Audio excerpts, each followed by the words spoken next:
In this last video of the training series, we're going to talk about some other methods that you can choose to approach the members of your congregations with.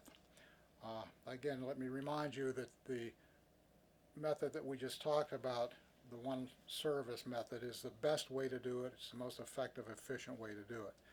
However, starting on page 22, option number 1 is by having pace-setting gifts, advanced gifts, challenge and matching gifts that you can combine with any commitment model or other option. And that's just going to a small group in advance and trying to get some leadership gifts to do that. But it's spelled out how you can do that. Option number 2 on page 23 is the every member visit or interview method. No method gets the job done better than an every member visit. However, it's very volunteer intensive. I find that most congregations won't even do this method for a project of their own, like a capital campaign, but it does work. The best way to receive a gift is to ask face to face and in person. So that's completely spelled out on page 23, 24, and 25. That gives you everything you need to do an every member visit campaign. And if you're doing a campaign for your own church for a project, this is a good guideline to follow for that. Page 26, option 3, is an excellent substitute for an every member visit. It's a phone-a-thon, and that's where you simply call everybody in the congregation and ask them for a gift. One caller can generally make 25 calls easily in one session in an evening of a couple hours. I'm not going to go into detail on that, but page 26, 27, 28, 29, and 30 talk to you about the phone-a-thon. It tells you everything you need to know to do a phone-a-thon. Phone-a-thons are kind of a tough way to do it now, because of all the telemarketers that are calling people, and a lot of people have caller ID and they won't answer the phone if someone they don't know is calling. But it might work at your church, and it's something that works for you. It's outlined there for you to do. Option number 4 on page 31 is the one large worship service that we talked about. So we've already gone over that. Page 33, cottage meetings, and that's where you would choose maybe 10 to 12 families within your congregation who would agree to hold a small meeting where you invite small groups of people, 10 to 15 families usually, to their home. And that would be the same process that you used at the one large service, but it's just a bunch of smaller groups. So many congregations have used that type of system to do that, and it's outlined for you in detail on page 33. Option 6 is the Pony Express. Some churches have used that. I don't find that a particularly good way to raise stewardship money, but some congregations swear by it and they think they can do a good job. If it works for your church, feel free to use that. Option 7 is a special gifts approach to selected families, and I've outlined that on page 34 on how to do that. Option 8, special offerings. That's really a time-consuming way. You would have to do that over a period of maybe the 3-year pledge period and do them often and have several every year special offerings with special envelopes. So you're putting a lot of time into that process. It doesn't work very well either. 35, option 9, which we certainly do not recommend for your congregation, and that is by putting the campaign in your congregational budget. Most of our congregations are just keeping their head above water with their own current expenses, so that would be a tough one to do. And we actually don't recommend you do that. We would rather that you present this to the members of your congregation, allowing them to make their own gift to the campaign. Some congregations have endowments where members have left money particularly to be used for outside organizations, and if you're one of those congregations, that might be a good way to supplement it or match what your other campaign does. Option 10, combine your stewardship emphasis or other special drive with the deeply rooted upward reaching campaign. And that would be a congregation that might be involved in its own capital campaign for a new roof or a parking lot, organ repair.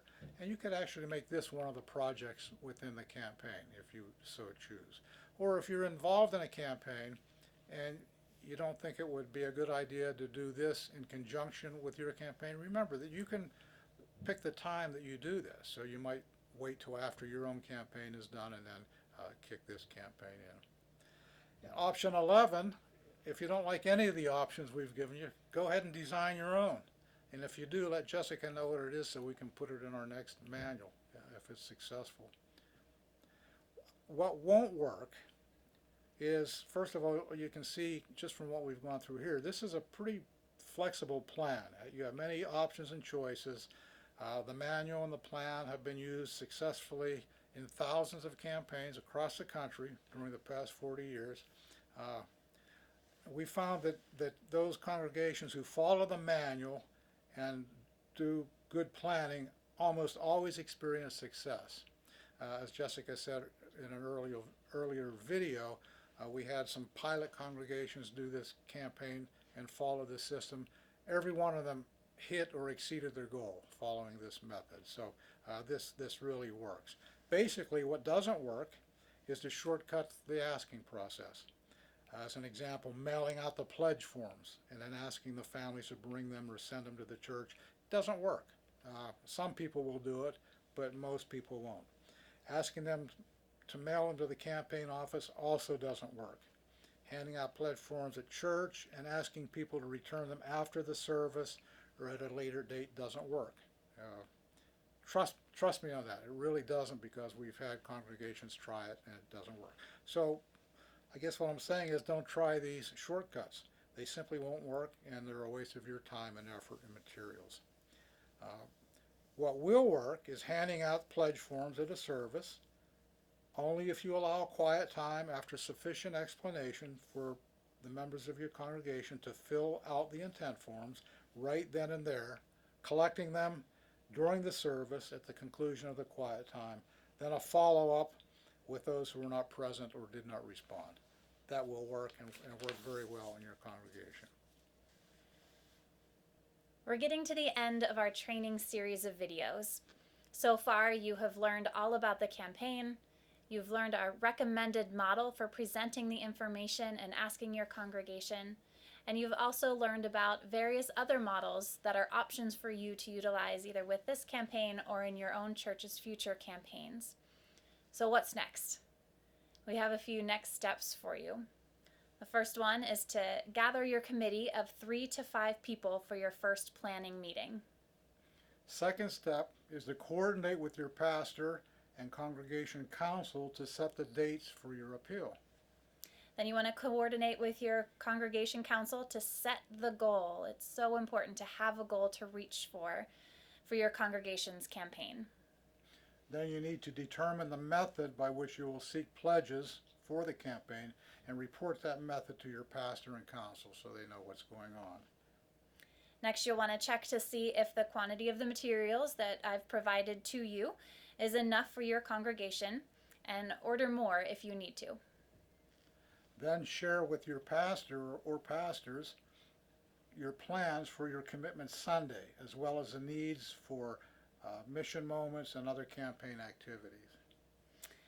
And the last thing is to communicate with the campaign office. You can communicate through camping@wpaumc.org about your plans, and let me know when you're going to start your campaign, when you're going to hold your 6 weeks, so that I can be the most helpful to you. Remember, you can invite myself, one of the other camping and retreat directors, or a volunteer from the campaign to meet with your pastor, meet with your committee, and to assist you in the planning of your campaign efforts. Again, thank you so much for walking through this series of training videos.